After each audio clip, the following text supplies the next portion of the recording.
Hi, I'm Chuck Marting, and today I talked with Kim Sorrelle about recognizing, responding to, and resolving drug and alcohol impairment. Whether you're a leader, whether you're a parent, whether you're a boss, this is an episode you're wanting to listen to so you understand and recognize these things in your life and those around you.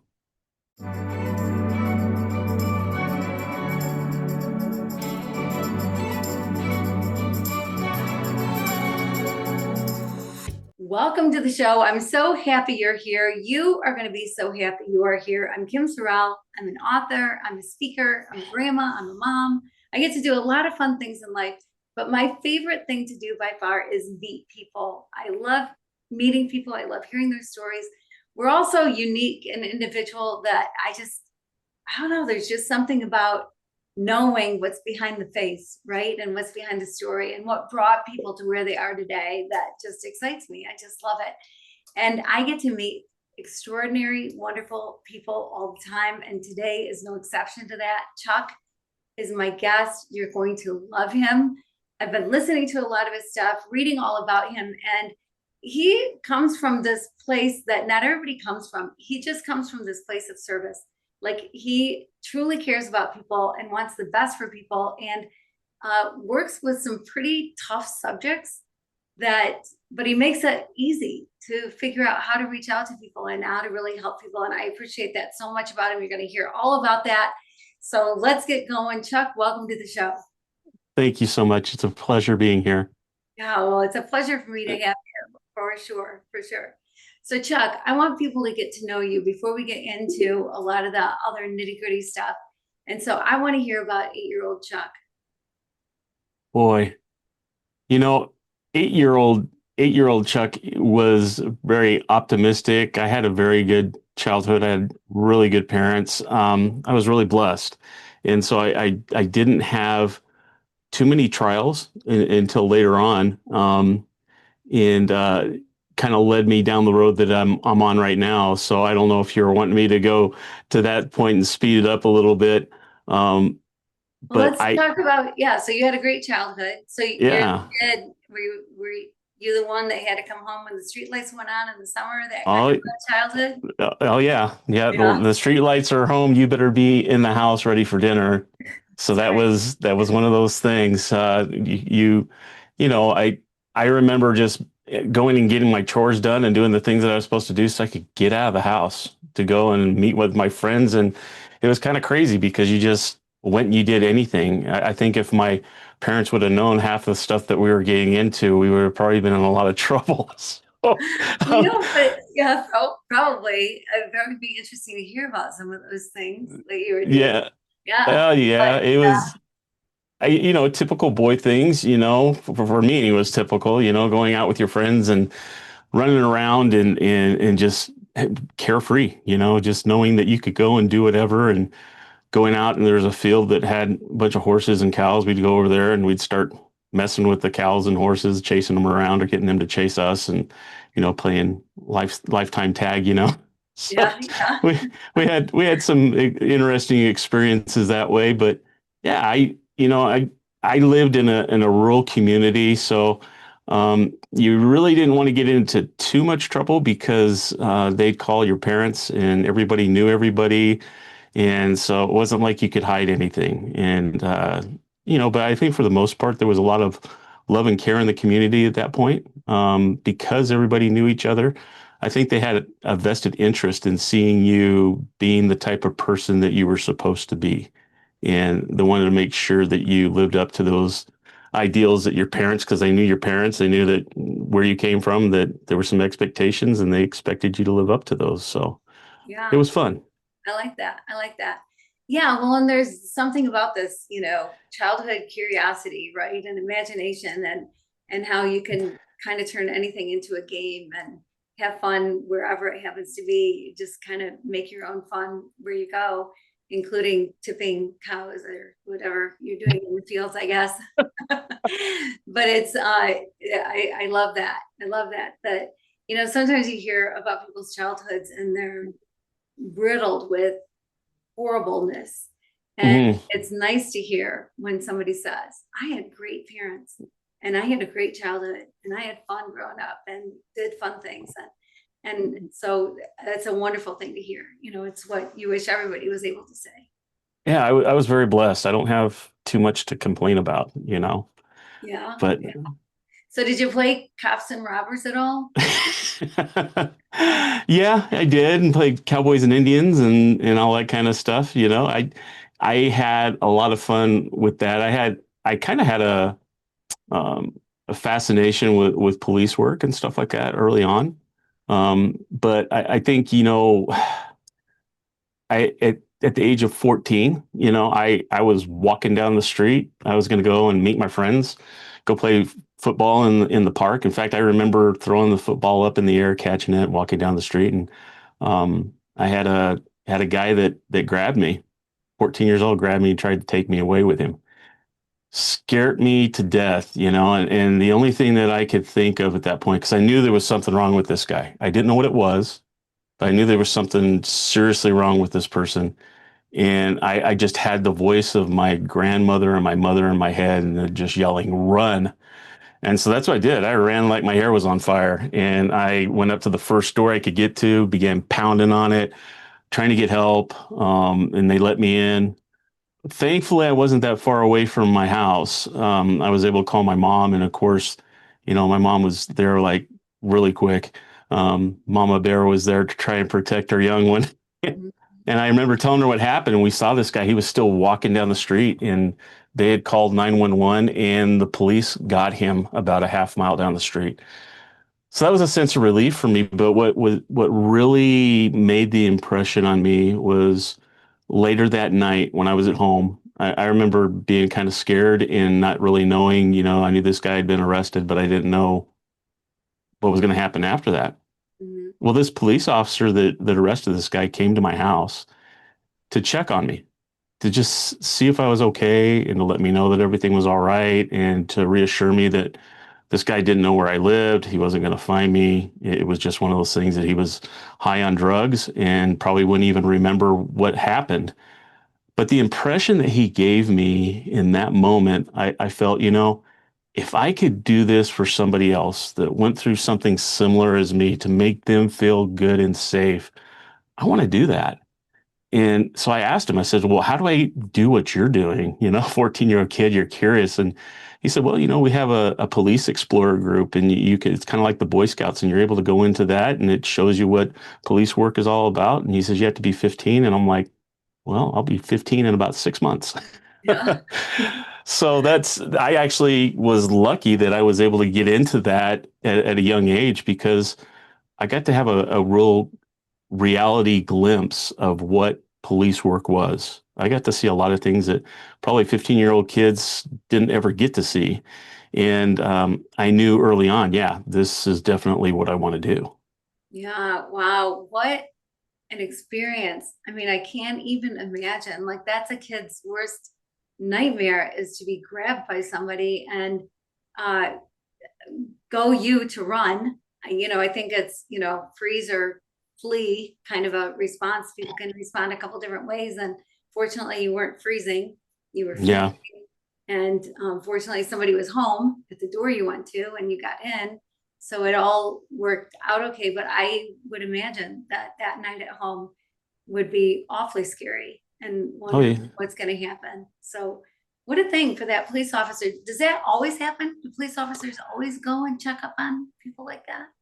I think occasionally it is after being in that career, I made it a point of doing that, but I was in a lot of different positions. And I think sometimes in society that we're in such a fast-paced society, people are just constantly going. Sometimes I think it's an afterthought, and sometimes an officer may think that, well, the kid's okay, his family's there. But I think taking that extra step and you're showing that emotional side to yourself that a lot of people don't really have a glimpse of as a police officer. I think there's a reputation, tough and tumble, kind of tough guy mentality. And there are some officers like that. But there's others that, like myself, I had the reason to be in there, and that was one of my reasons and my motivating reason throughout my career. is remembering why I was there. Wow. Yeah. Yeah. That's really cool. It's amazing how a moment in life, because I'm sure it's not something that lasted long, the whole running away and whatever, but that it affects your whole life. Like it affects decisions that you make or whatever. I mean, certainly had a huge effect on you because you ended up going into law enforcement, and then because you saw that compassion side of things that you wanted to also do that for people. I think that is so cool. But what about the drug part of it? Did that affect you when they said, "Hey, this guy's high"? Like, it didn't make you go, "Well, I never want to take a drug my whole life," or Well, that is a good question. Um, I knew about drugs because I'd heard about it. I'd never experienced it or saw somebody under the influence of drugs until then. But I knew instinctively when this guy was grabbing me that there was absolutely something wrong with this guy. I just couldn't pinpoint exactly what it was. And of course, when my mom got there and the people that were at that house and they saw this guy, they're like, he's high, he's on something. And that's where that curiosity came into. I'm like going, wow, so is this how everyone acts when they're under the influence of these things, or how do things happen? And so it became a curiosity as far as understanding why people would do that more so than it was, well, I want to go try that to see what it's like. Because I had friends growing up, same exact thing. But they had a desire to wanting to know what does that feel like? What is it like to take these things? And I think it was because of my childhood too. I had a father that was a Marine, and I knew that, if I ever did something like that, he wasn't going to physically abuse me or hurt me, but I knew I was going to be held accountable, and he was going to be, disappointed. And that was the last person I wanted to disappoint was my dad and my mom.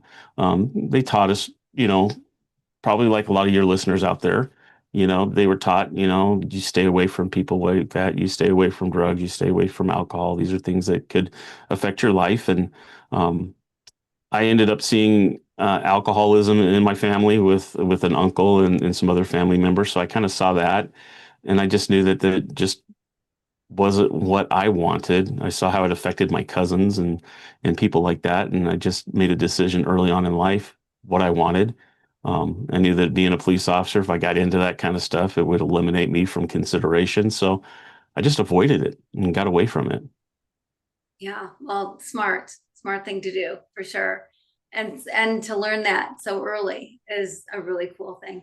I felt the Yeah. same way. I never wanted to disappoint my parents. Like that was my fear. Like kids that skip school or snuck out at night, I could never do that because if my parents found out, I would lose their trust for the rest of my life, whatever, and be put away in my bedroom and locked up in a tower or something. I don't know Yep. what would happen, but whatever it was, I didn't want anything to do with it. And I think that's a healthy respect. I think and like you said, not because I'd get physically beat, but Yeah. just the disappointment, just to disappoint my parents, is just nothing I ever wanted to do. And I had siblings, and each one of us had different personalities, different things. And so, believe me, I had a sister and a brother that they wanted to push the limits, and I would just sit there and shake my head, going, "You are such a fool. Why are you doing this to yourself?" Because then they would get grounded or they'd get in trouble, and then they'd wonder why. And I'm like, well, maybe you need to take a step back and look at as to why this is happening. So, I Yeah, mean, everybody's going to handle things in a different way, just how their personality is and their values too, what they think. right, right. So you joined this thing at 15 years old. I've never heard of it Hmm. before. Is it a nationwide thing? Is it prevalent? Is it rare? It is. There's still active explorer groups, and what it does is it gives both young men and young women the opportunity to go in and actually, you know, for lack of a better term, kind of like an intern type of thing where you're seeing things. You get to go out on ride-alongs with the police. You get to go on calls. You get to do things. Now, there were certain calls that we would go to if they felt that it was, something that could be very endangering to me or to be any, then I was asked to stay in the patrol car, until they got done.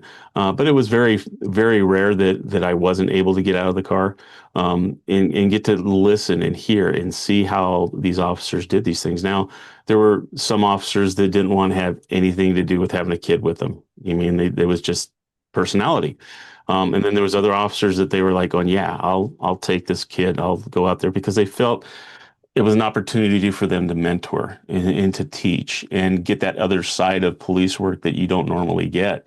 And it was so inspiring to me. I got to meet some men and women that to this day I still have a relationship with them because of the influence that they made on me, being so young. Um, so I think that if anything, it's a good opportunity because there were some people that joined when I was in there, that they got in there and they're like, going, "There's no way I could do this." And it's better to find out then Yes. than when you were to get hired and then you're in the thick of it and you're like going, "What did I sign up for?"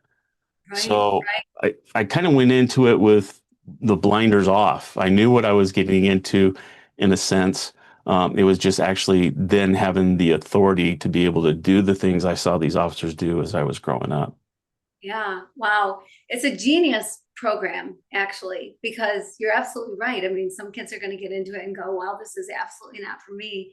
And so many career choices, you make the choice and get into it. And there are people that get into it and go, "What the heck? Yeah. I just spent all this money on this training or this education, and I don't even like to do this." In fact, I was just talking to a friend of mine last night before, whose daughter is a freshman in college and she wants to be a teacher, and second semester they're in a classroom. And I think that's so smart because you're going to find out, do you really want to be in a classroom? Is this something Yeah. you really want to do? Like, be a police officer, see what it really is like, because it's so glamorized, right? I mean, Hmm. movies and TV and whatever, it's like you're wearing the uniform, looking all sharp and being this guy of authority, whatever. And Don Johnson, or I don't know, whoever is a police officer, but we tend to glamorize it, but it's a tough job. Yeah. It's And not for Kim, everybody. there were times during the police academy when I was in there with guys that in the middle of the police academy, it is not uncommon for people to make it to that point and then decide this isn't for me. Because now your reality's hitting. You're actually seeing what it is that you're going to be required to do. I think, I've been married, my wife and I have been married for 35 years, and she was in this from the beginning when I first got into it. And I was blessed to be able to have her participate in a citizens academy. And a lot of police departments do that just for regular citizens or our spouses. She was able to go in there and learn a lot of the things, kind of like when I was a police explorer, going through all the type of things that you do, go out on ride-alongs with other officers. Besides, they wouldn't allow her to go and ride with me, obviously, but she was able to go experience that. So then, when I came home, and if I had gone through something that was kind of traumatic and I didn't want to talk, she kind of understood why. And I think sometimes that's why you have such a high divorce rate and things like that, is just the understanding part of it. What is it? Why are you coming home like this? Because believe me, there were some times that when I came home, because of, the mental images that keep going in your head over and over again, like a movie, I really didn't want to be around anybody. I just wanted to kind of decompress and just let me be for a little bit. And to have my wife be able to recognize that and be able to kind of corral the kids and say, let's go do something or whatever, just to give me my time to decompress. It was a true blessing. And so I mean, even for community leaders and business leaders, people like that, if you want to know what it's like, get into the police academies that they have that are for citizens academies. There's so much that maybe you're watching TV and you see something and you're going, well, why the heck did the police do that? Well, you go through that citizens academy and you're going to find out exactly why they did what they did. A little bit more understanding, and it helps build those relationships within the community with the police department and the people that they serve. Yeah, my word. Okay, so two organizations I've never heard of before. The one you did when you were a kid, and then now this one, which I think is Yeah. also genius because there are things that it can be so easy to be, the on the sidelines and see what's going on and go, that guy should have, or whatever, be critical in some way or not, or just not understanding. And what a beautiful opportunity for people to get a better understanding, because I think, that's a lot of life when we understand things, when we understand each other better, when we understand what each other's doing better, then you just naturally get along better. There's a Yep. natural different level of respect that you have for their position. And so what a great thing that is. And for all spouses, but I would think for kind of anybody in the community, that would be a Yeah. really cool thing to go through. Yeah, even yourself, you would be able to go through Assistance Academy at your local department. I'd be surprised if they didn't have it because it's such a good tool for the department to have. And it doesn't cost you anything. A lot of it is already funded through community efforts and stuff like that. And man, I had people right along with me when I was a police officer that were in our Citizens Academy. We had ministers that would go out and ride with us, and um, it gave them a better glimpse so that even like if you were a business owner and something had happened at your place of work and that person had gone through the Citizens Academy, they understood the process when we came there and had to do things. So if it was confusing to that employee, guess what? Well, they're able to step in and say, hey, this is why they're doing this, this, and this and give them the comfort that they needed and reassurance that we were doing the right thing. Yeah, So that yeah, was what was really cool about it. yeah. It makes so much sense. I'm going to look into it because like Yeah. I said, I've never heard of it before. So, but that would be really cool thing to do. So I like that. So here you are, this police officer, and I think, is it true of a lot of police officers, like you get in and there's a certain area of interest because it's not like everybody's doing the same job, right? Within that Yeah. department. So do you find that there's like, you just kind of gravitate towards something that you're more interested in and that's the area that you really focus on? It is. There's a lot of times you have officers, they gravitate towards things that they really enjoy doing or something that they have a really good, for lack of better terms, a knack for. You'll have guys that want to be on the SWAT team. They want that adrenaline rush of being able to go in and do these things. You have other guys that want to be a motorcycle officer. You have guys that want to work traffic. My thing was I had a really good uh, knack for impaired driving when it came to alcohol and drugs. I was able to detect this stuff a lot faster than a lot of officers, and I ended up going through specialized schooling for it and everything else because I was so good at that. They wanted me to continue that growth, and that really helped me. It made it to the point where you really look forward to going to work because you knew that you're able to do something that you were good at, you excelled at, and you wanted to make a difference at. And so mine was impaired driving. At that point I had a couple of kids, and I probably would have looked at wanting to do like undercover stuff and things like that, but I didn't want to put that on my family as even more than what they were having to deal with anyway. I mean, they're already seeing me go to work at night and hoping that I was going to come home in the morning because that was just the reality of it. I didn't want to add more to that. And so it was good for me to just find my area of expertise and say, okay, this is the area that I'm going to go in. And it was satisfying. And I was able to do a lot of things with it. Yeah, yeah. Well, it's interesting because so you have this knack for it and then go to special schooling for it, and it's really become your life. Like Yeah. you've done so much more with it. And I love your approach to it because it's not a judgmental approach. Like addictions are for real, right? And they've shown that there is a gene that if it runs in the family, there's a reason it's running in the family. You can be genetically predisposed to Yeah. addictions coming easier to you, to being able to get addicted to things. And um, addictions are tough. It's really hard to see, right? And Yeah. I would guess that if you're drunk driving, for instance, you might have an issue because we all know not to do that.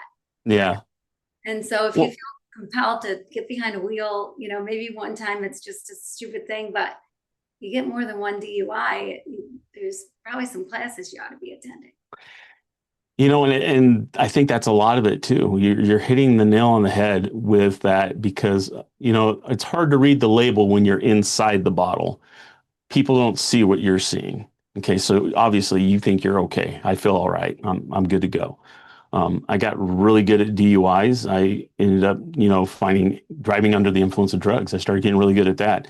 They made me a DUI instructor, and I was also what they call a drug recognition expert. So I got to the point where doing that, I was an expert witness in court. I would go in and testify to a judge, jury, people like that to explain to them this is what that impairment is, what the officer saw, and why the person was under the influence of drugs and what they were under the influence of, and being able to confirm that with a drug test and things like that. That expertise, it became such a crucial thing because not only was I able to help my department, but I would get called by neighboring departments that didn't have a drug recognition expert, and they say, "Hey, we've got somebody over here. Can you come over and take a look at them?" And I would come over, verify whether or not the individual was impaired, and then we would move on from there. So, um, it moved into other things, and it opened up doors to me that I never imagined. I was getting really good at that. And the part that was hard is, okay, I arrest you for DUI or I arrest you for driving under the influence of drugs. And probably the next time I'm going to see you is in court. And then after court, I don't hear anything else from you. I don't know what happened. I don't know what trajectory this contact and this experience had on you and what the final outcome was. Well, I got approached by the department and said, you know what, we could really use your expertise in the schools. We've got kids that are getting involved with drugs and we're not catching it. The schools aren't catching it. And I said, you know what, I think I'd like to do that because I started going back to my whole reason for getting into this. 14-year-old kid, kidnapped, all that. Okay. And I had kids at the same time, at about the same age as some of these kids. So I started in the middle school. I went into a middle school and I was amazed at how much was going on that I didn't know about, that they had no idea was going on until I got in there. And it wasn't one of those things where, you're catching kids and then destroying their life because you're writing them a ticket or having to arrest them depending on what was going on. Um, the city that I was in, they had a second chance policy for kids. You're going to screw up. Okay. You're going to go through treatment, counseling, whatever the case may be, and then do community service. And then if you stay out of trouble for, a certain period of time, this is off your record, like it never happened. Okay. How cool is that? And it was something for me to be able to explain to parents, look, we have to address this, and this is the way we do it so that he or she doesn't hurt themselves and have something, you know, life altering happen to them. And now we're going, why didn't we do something before now? But the biggest thing that I found, Kim, was that people didn't recognize or they weren't sure what was going on with that individual until he came in and said, yeah, I'm seeing this, this, and this. That's conducive of this. And then I would be able to prove that and be able to do that and go through the process with them to the point where I started teaching the principals and the school nurse because they're constantly coming in contact with these kids. So I taught them, this is what you look for. Da, da, da, da, da. And then they would go in and they'd find it to the point where the schools didn't want me to go. I was in one of the schools, I was there for 10 years. And so you can imagine, I developed really good relationships with these kids and their families. I get to know parents. And it goes back to what I was telling you just a little bit ago. What was so fulfilling about that part of my career was I got to see that kid the next day and until they left the school and they advanced somewhere else. They got to learn that, you know what, yeah, you made a mistake, but let's move on from that. It wasn't something that I held against them. They knew that. And I still have kids that today, I call them kids or young adults now, that still get a hold of me and thank me for being their dare instructor or going through and catching them. How cool is that when you find a kid that you caught doing this stuff, you held them accountable, and then they come back and they thank you for it because they realize that if I didn't catch them and held them responsible for it, they probably would have never got caught. Because let's face it, the homes where I grew up, where my mom was able to stay at home, that's not the case now. We have a lot of single parent households. We have families that are having to work one and two different jobs besides their main one. So the kids don't really have a lot of time with their parents, and they don't see a lot of these things.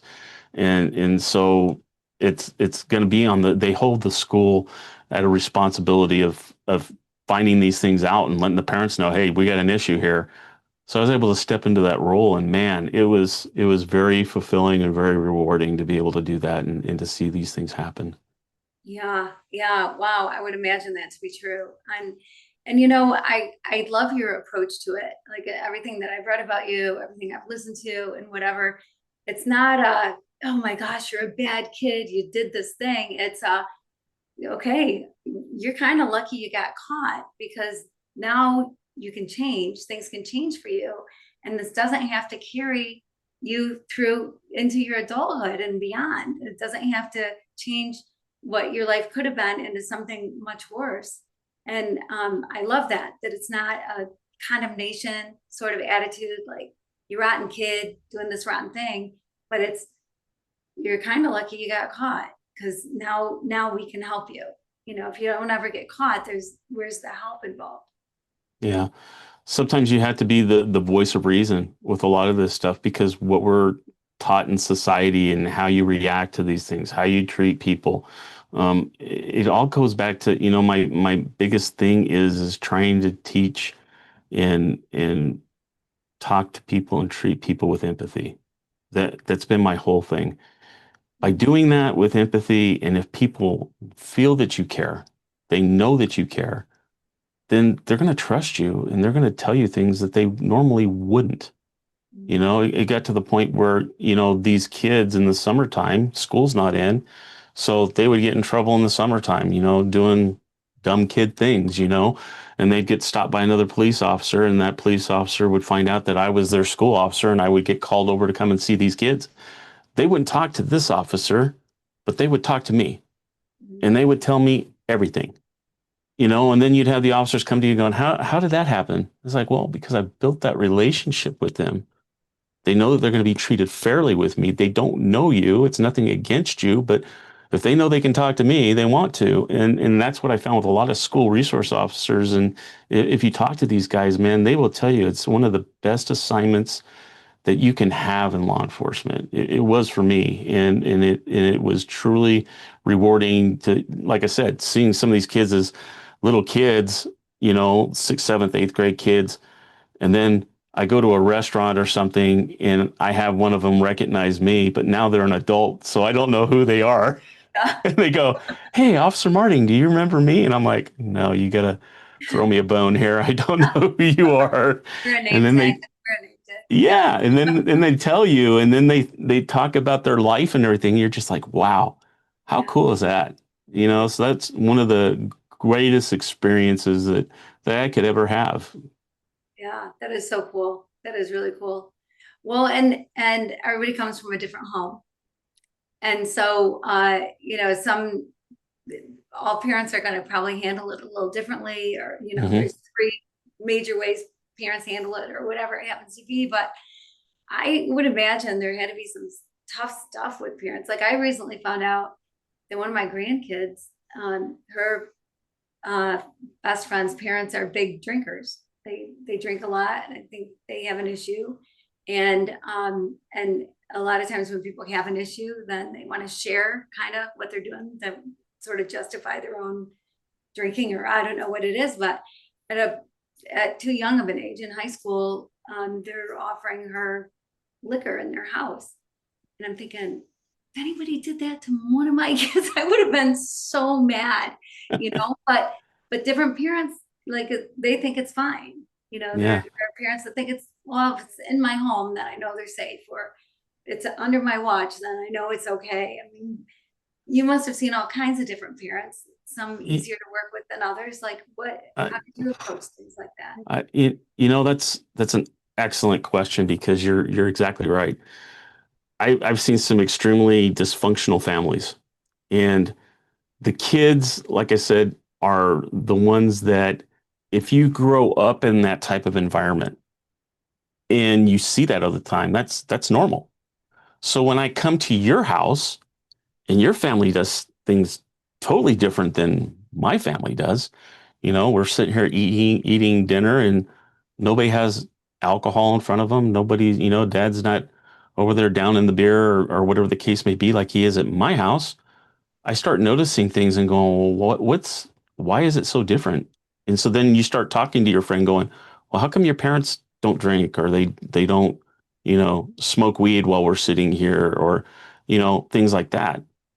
And so that's where that starts coming about where you're like, oh man, there are some differences. And then you start having kids asking more questions and maybe going to an adult that they trust, a teacher, their minister, somebody, because they realize what they're seeing here and living isn't exactly what they want when they've experienced it somewhere else. And they're like going, wow, there is a different way to live.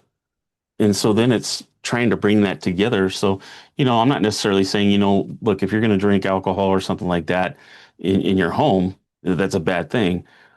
It isn't, but it is if you get it to the point where that is your primary factor of living and it's more important to you than anything else. And the lives of other people in your home suffer because of it.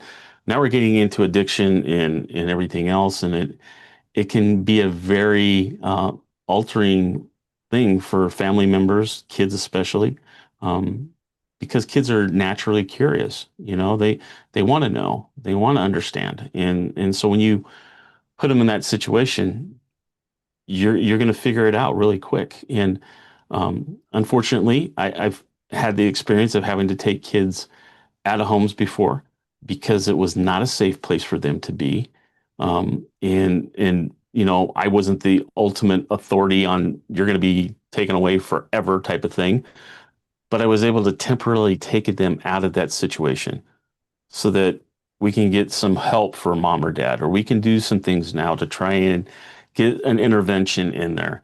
Sometimes it worked, sometimes it didn't. And, in those cases, you just hope that the continued contact that you would have or be able to see them was going to mean something, and that something was going to hit with that kid to understand that, maybe right now you're having to live this, but you don't have to live it forever Mhm. type of thing. Yeah, that's so good. So good for a kid to have somebody in their life that can show them that can help them Yeah. through that is so important, so cool. Well, and drugs aren't what they used to be when I was a kid. No. Smoke some weed, you'd be high for half an hour. You thought you were high, whatever. You're picking out seeds and I don't know, whatever stems, however it all worked. But nowadays, even marijuana is different than it used to be. You get high, you're high for 8 hours or something, right? I mean, it's crazy, and Yep. then it's illegal in state after state after state now, and so that kind of brings a different element to it, probably. And then I always think, well, shoot, I don't know if like we need another lane on a highway, like a slow lane for people who are high, or what we should do. Because how do Yeah. you know? I mean, you're an expert at it, but uh, uh, how does the regular just person who isn't an expert know if somebody's high and driving? And how do you Yeah. prove it? Look, there's breathalyzers with alcohol, Mhm. different tools. And I know different tools are coming up, but even so, that's got to be so difficult, such a difficult thing for police officers to deal with. And I think it's difficult for people who are getting high to Yeah. understand, why can't they drive? They feel safe, like you said earlier, right? Like, I feel great. Like, can't see the label from the inside of the bottle, and can't Yeah. see the wrapping from the inside of the doobie. I don't know, however you say it, I Yeah. guess. Yeah. Yeah. It's interesting because um when I grew up as a kid, and even going through it as a police officer, marijuana, you saw THC levels like 4, maybe 8%. And then that was, wow, people were getting high with that. Right now, in most states where you have legalization, the marijuana has been grown hydroponically, where they've been able, this marijuana has never seen dirt. They've been able to manipulate the THC, or tetrahydrocannabinol, the chemical that gets you high.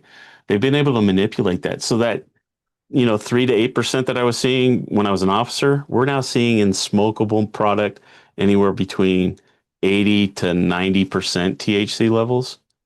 In your edibles, okay, edibles, vapes, shatter, waxes, ointments, 100% THC levels.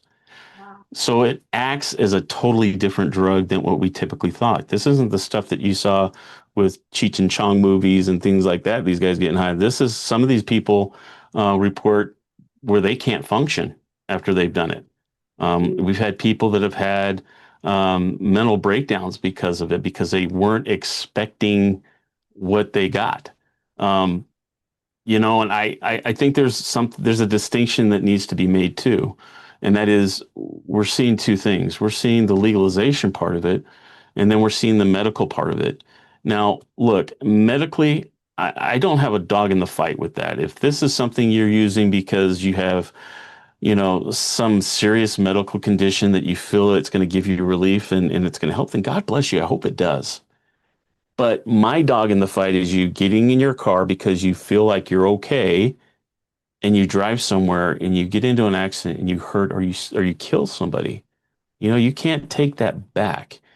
And that's the problem that we're having, is that we're legalizing these substances because we don't want people to be in pain or be hurt or whatever. And then when it works for whatever reason, and then they say, okay, well, people can use it, but just do it responsibly. Well, we've seen what that's done with alcohol. And now we have that going on with all these drugs. We're not just talking marijuana. We're talking, psilocybin mushrooms now that we know people took, that they have, you know, out of body experiences and all these different things, all these different types of drugs. And so now, if you as a parent or an employer or a community member run across these type of people that feel like they're okay, what do you look for? How do you know that they're impaired? And that's the part that they haven't brought to us when they're legalizing all this stuff, because now it's your problem to figure it out, not mine. I just made it available to you. And that's what I find is I have, you talked about earlier, my business that I have is on drug and alcohol and safety in the workplace. And I've run across so many employers that have called me out for something, and then they look at me and go, what is this? For example, I had a person that has a flagging company. So they're out there flagging traffic. You've probably seen that. And he had an employee that he was sitting there going, man, there's something going on with this guy. Called me out to do a drug test. And one of the things I do is have them empty their pockets. Well, he put a vape on the tailgate of the truck. And on the side, it said that it was a THC vape. Well, it doesn't have any smell to it. He was vaping this in front of his boss when his boss was calling me getting high. So, and his boss had no idea, none. We have it in food, we have it in drinks now.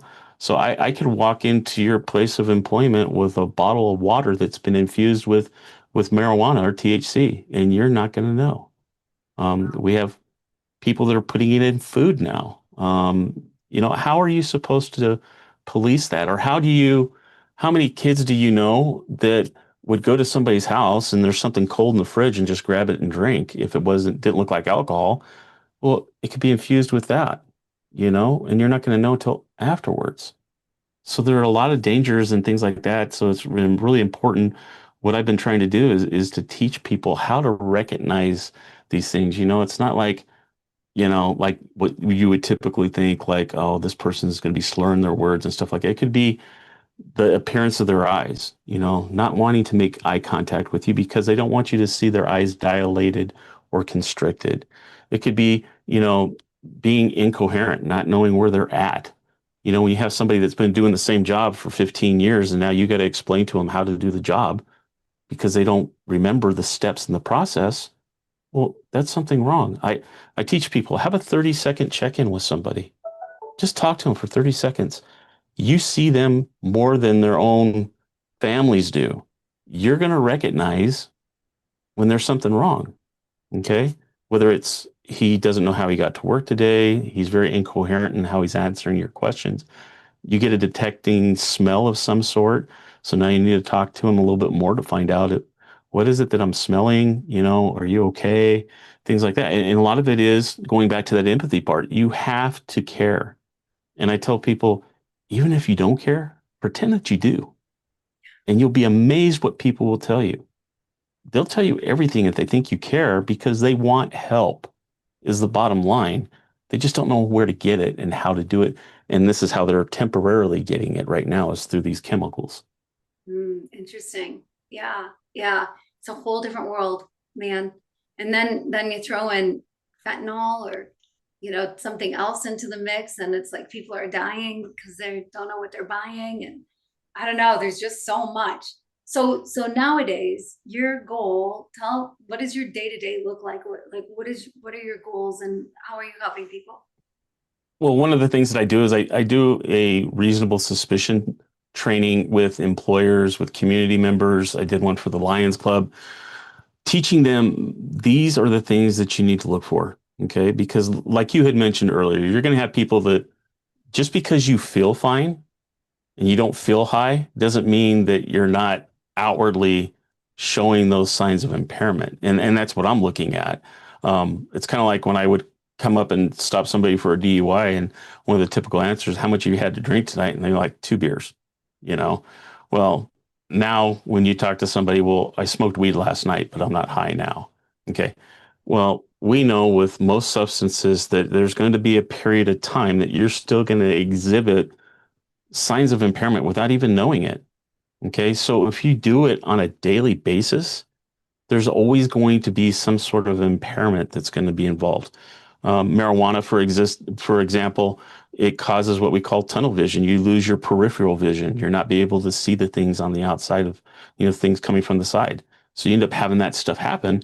Well, you're not going to realize that. And most of the time when you get into an accident or you see an employee that does get into an accident, one of the things that they say to you is, well, I didn't see it. They're not lying to you. They didn't see it. That's because they're impaired right now. They're not going to see that. There's other things where, methamphetamine or amphetamine, even prescription drugs can impair you. One of the biggest problems that we have right now is employees telling their employers, I'm taking this medication. Now, you don't need to tell the person why you're taking it. Now you're getting into HIPAA, but we need to understand that you're taking something because on those bottles it says, don't drive a motor vehicle, don't operate equipment, don't. So we kind of ignore that because the doctor gave it to us, so we think we're fine. And then they get into an accident and they find out that the contributing reason for that accident is you being under the influence of these medications or even drugs. And now we got to deal with that. So a lot of it's education. I teach employees too how to recognize these signs and symptoms, which is great because these are also parents, right? And so how many employees do you know? And I know that you've talked to a lot of people that are in these situations. They don't want to tell on somebody, quote unquote, because what if I'm wrong? What if I didn't? Now they're going to be mad at me. Well, sometimes we have to take that opportunity to do it anyway. And that's going to run into with the employers. How do you do it so that your employees feel safe coming to you with that information? We need to put something in there so they feel empowered because they got to work with this person. They're also going to see this stuff before a lot of us do. And then they can come to you and say, Kim, John is slurring his words. He's not doing his work right. I'm having to pick up the slack and complete stuff for him. I'm really worried because he's dozing off and stuff over here, and somebody's going to get hurt. Well, now, Kim, you got the opportunity to go and see if you see those same things. Just going and having a conversation with him. And if you do, you're never even having to bring up that employee's name of anything because now you're getting that visual. You're seeing what they told you, and now you know you got a problem. So now what do you do? Do we get him tested? Okay, let's get him tested.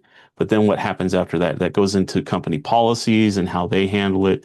Um, And I think that's the biggest thing that we're running into is that we've never had to deal with it at this level like we are right now. And so a lot of people are lost. What do we do? How do I even recognize it? I don't know if somebody's high, especially now with vapes and other things, edibles, there's not that marijuana scent or smell that you would typically expect. And so that throws them off too. Right, right, right. Yeah, it's a different world. Yeah, and so important for employers. Absolutely. And I love that you said that working with employees too, because a lot of them are parents. And Yeah, so to be able to see it in your kids or your kids' friends or, whoever, because it comes down to really not judging people, but loving them enough to say, hey, this is an issue. Like yeah.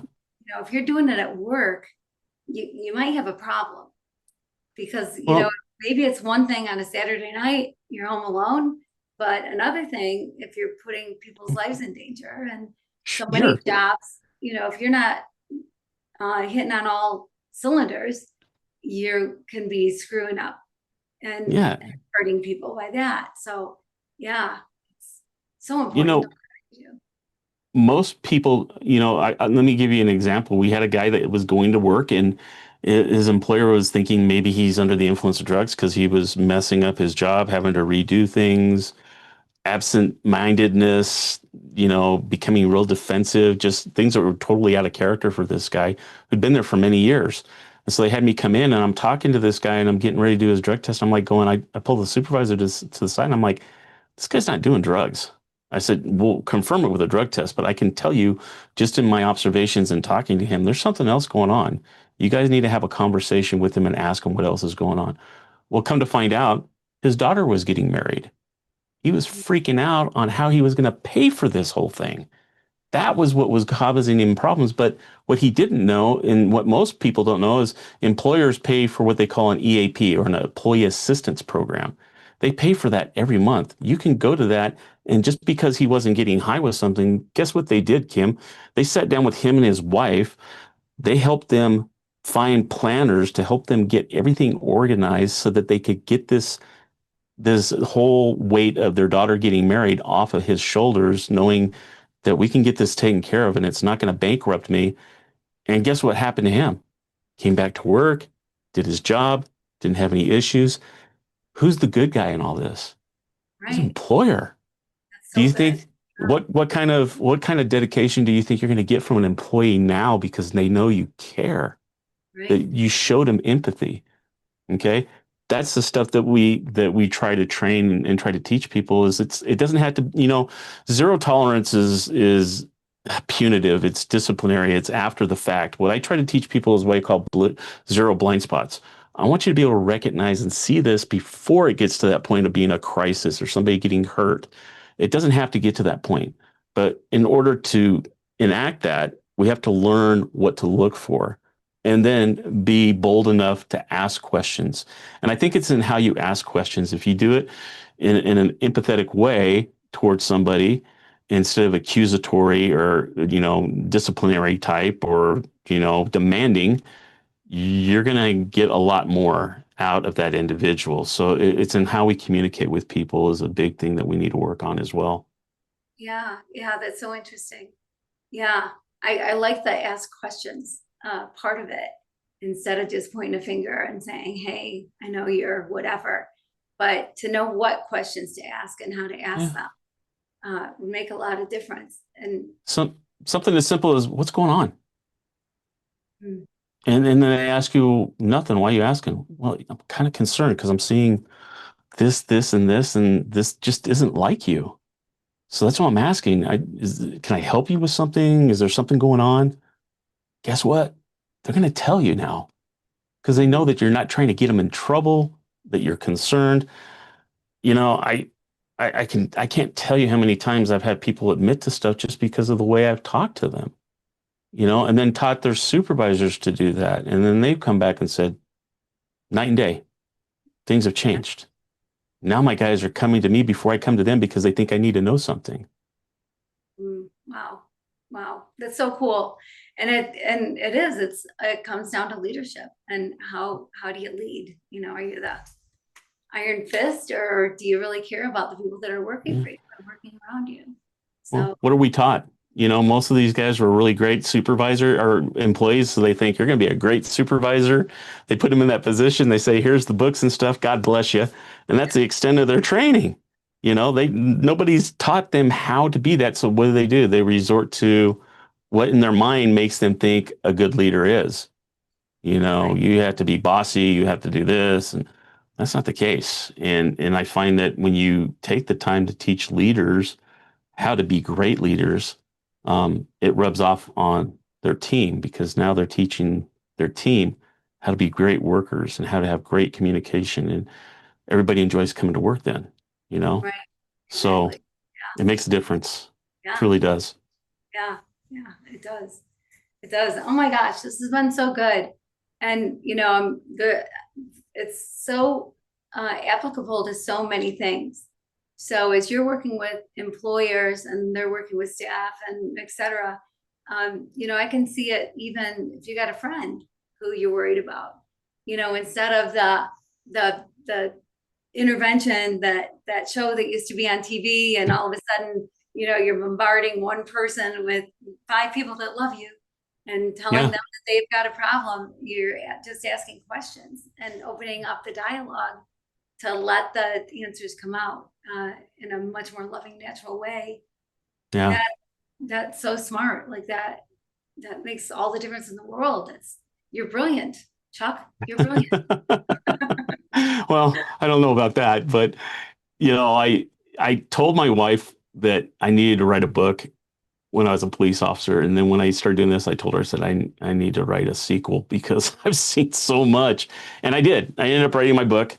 Um, just came out a few months ago called Mastering the Impairment Code. And it's teaching people exactly what I'm talking to you about here with your guests and everything. And that is how to identify this stuff. And a lot of it's talking about leadership, but it also translates over to being the parent or a leader in your community. You don't have to necessarily be the boss, but we have to start somewhere. And this is the best thing I know. You talked about earlier technology that's coming out. We have some awesome stuff that's coming out, breathalyzers and stuff like that. But what if you don't have that? How do you tell somebody's been drinking? You know, Kim, I've been called to hospitals to look at nurses that are working in the ER where they're going, something's going on. And I find out that, especially after COVID, what were we using to cope with things? Well, we had alcohol, we had marijuana, and then we kept people distanced. So that's how people dealt with things. A lot of your people that were going through treatment and getting help through therapy, they weren't getting that anymore. So a lot of people relapsed, and now they're having to deal with that again. So we're finding this out now. So what do we do? And this one nurse that I'm talking about, she was 2 times over the legal limit working in the ER. And it was just somebody thought they caught a faint smell of alcohol. We found out that she was an alcoholic. She'd been doing this for months. This was just the first time she got caught. And it's the same thing with drugs. How many times do people, you find out they had an addiction issue? Well, it wasn't until something happened or somebody caught a glimpse of something that just didn't seem right, and we questioned them about it, and then we found that out. So that's what the book's for. And I go out and I do the training, do all that stuff. Anybody that's needing that, they can get a hold of me, and we can talk about training and what works and what doesn't, and what we can do to help.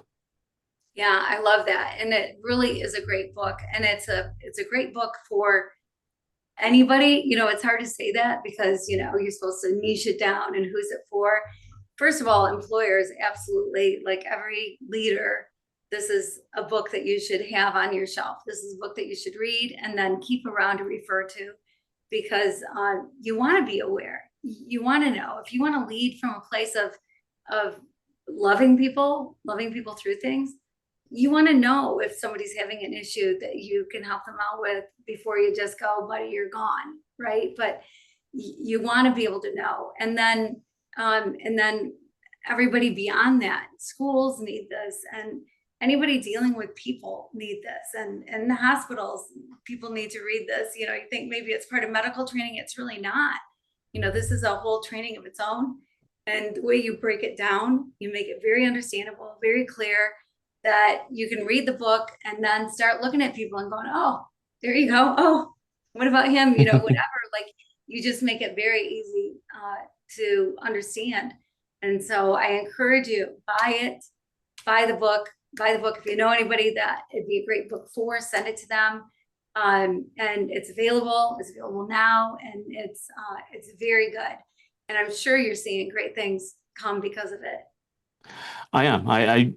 End up having the opportunity to be like on your show, which I'm really grateful for because I'm trying to get this out because it's so different than what other people have heard. A lot of times when you ask people, well, how do you deal with this? And they resort to, Google searching on the internet or something like that. And that might be good for some things, but kind of like we were talking about the technology earlier, well, there's only so much that technology can do. And they have ways of people trying to defeat the tests and things like that. But the hardest thing to defeat is your knowledge, understanding, and knowing what to look for. And when you see those things, it can't be, misdiagnosed at that point. You're seeing something. And like I tell people, you know what? Look, you see those things, and then you go and you have a drug test done and they come back negative. Well, guess what? Now you know it's not drugs. Now you got other things you can start looking at. So it's not like it's a gotcha type of thing, but it's primarily one of the big factors that's in what we're having to deal with because they know that they don't want you to do that. You talked about fentanyl earlier. Let me explain something to you right now. DOT, so your truck drivers, your airplane pilots, oil and gas workers, things like that, they all fall under what's called Department of Transportation. They're mandated to test. And so there's 5 drug categories that we had to test for. One of the biggest problems that we're having right now is fentanyl, right? Well, guess what? That's the one drug that's in that panel that we're not testing for. And these guys know that. They just approved getting it put onto the panel, but we don't know how long it's going to be before it shows up. But these guys know I can go and take my test. I can be smoking fentanyl or have a fentanyl patch on, and it's not going to come up, and you're not going to know. Mm. Yeah, That's scary. That is scary. That's scary. So people find ways to get around drug tests too and find other substances. So, but they can't hide the signs of impairment or the things that you're going to see that tell you those things. Okay, there's a reason why they're using an alternative drug. They don't want to get caught on a drug test, but they still want that high. They still want that reaction that they're getting. And if you know what to look for, you're going to see it. Yeah. Yeah. Wow. Yeah. So good. This is so important that you wrote this book and that it's out there Thank you. available to people. Thank you so much for doing that. And I would say too, like we talked about earlier, Chuck, you don't come from this place of super condemnation, like, oh my gosh, you got caught, gotcha, like you just said. But it's not that. It's if somebody's doing this at work or somebody's doing it at school, if there's a kid, whatever, there's an issue with that. There's an issue there, and what's the root of it, and how can you help that will change their life in better ways and great ways. And so, yeah, but you got to know what to look for to know that you can get to that place with them. And you got to care. I mean, it's so hard in the society that we live in right now. I had an elderly lady the other day that I just opened the door for her, and she was in tears. Mm. And I said, "Are you okay?" And she goes, "Nobody does that anymore." Oh. I wanted to cry, because that was one of those things. My dad being a Marine, you open the door for women. I still go and open the door for my wife before she gets in the car, things like that. So it was just something I took for granted, I guess. And I just saw an elderly lady coming. I held her door, but the reaction was something I totally didn't expect. But that's what we need to do in society. That's why I love what you're doing, because we got to care. If we don't care, then life is going to be so miserable. You may be the one person that changed somebody's trajectory just because you showed them that you cared. Mm-hmm. Yeah, which is the thing that separates us from AI. Yeah, exactly. Right? Exactly. That we care. AI cannot love you or care for you. and it can't replace it. We Yeah, need you're to hear exactly about right. that. Yeah, yeah. Well, this has been great. Thank you, thank you, thank you so much for this. Where can people get in touch with you? They can, you can email me real easy, chuck@chuckmarting.com, or you can go to my two websites I have, the one for speaking, training, and all that. You can go to chuckmarting.com, or you can go to masteringtheimpairmentcode.com, where it would talk specifically about the book. You can purchase it, do all that stuff there. Um, uh, so I will do my best to respond back to you. It might be, it could be the next day, but I will get up hold of you. It's just sometimes I get so many emails and stuff like that that I have to get through. But I take a lot of pride in knowing that I'm the one who's getting a hold of you, not a VA or somebody else. I'm getting a hold of you. I even have my phone number on my websites. Okay. I've had people call me at 2 o'clock in the morning because you never know when a crisis is happening and you want verification that what you're doing is the right thing. Now, look, if you're going to call me at 2 o'clock in the morning, 3 o'clock in the morning, that's fine. Just know that you might have to give me a couple minutes because it may sound like I need a drug test, but I will take your call, because I don't want you to wait till 8 o'clock in the morning going, this guy's probably sleeping. Da, da, da. You're dealing with it right now. You need answers. If it's that important, then call. Okay. So that's the way I look at it. We need to have those resources available to people. So thank you for letting me share that with your listeners. Yeah, 100%. Well, thank you so much for being here. I so appreciate everything that you're doing, and everybody get a hold of Chuck and buy the book, buy the book and give the book to other people. Yep. There's a lot, everybody needs this book. So thank Yeah. you again for writing it, and Well, thanks for being on the show. well, thank you. But Kim, I got to acknowledge you for a second, and I got to just thank you for what you're doing. You have some tremendous guests on your podcast, and leading with love. I mean that there's that's something that we've talked about during our interview here that is so much needed. And to have people like yourself that are wanting to bring that to the forefront, to be able to bring people that are going to make the difference in other people's lives is just awesome. And I think sometimes we get so caught up in what we're doing that sometimes we don't get that acknowledgement or that feedback from other people. But I just want to let you know that I appreciate what you're doing. I've listened to your podcast as well. And I am, like I said, that's why I was so excited to be asked to be on your podcast, because I know what it is that you're trying to accomplish, and I support what you do. And so just want to thank you again. Thank you for what you do. It really matters. Well, thank you. That means really a lot to me. Thanks. I so appreciate that. I appreciate that. I appreciate you. So, and I Thank appreciate you. everybody watching, and feel free to pass this episode along to people that need to hear it, and whatever. And so thanks for tuning in. I know Chuck is incredible. You're going to want to write his name down. Everything will be in the show notes, of course, so you can get anything that you want. And buy the book, support, and leave a review, and get the word out there that this exists, that this is such a great tool and it exists for us. So, and I just want to say thanks again for being here. And until we see each other again, I just pray that you keep your heart open and you live your love loud.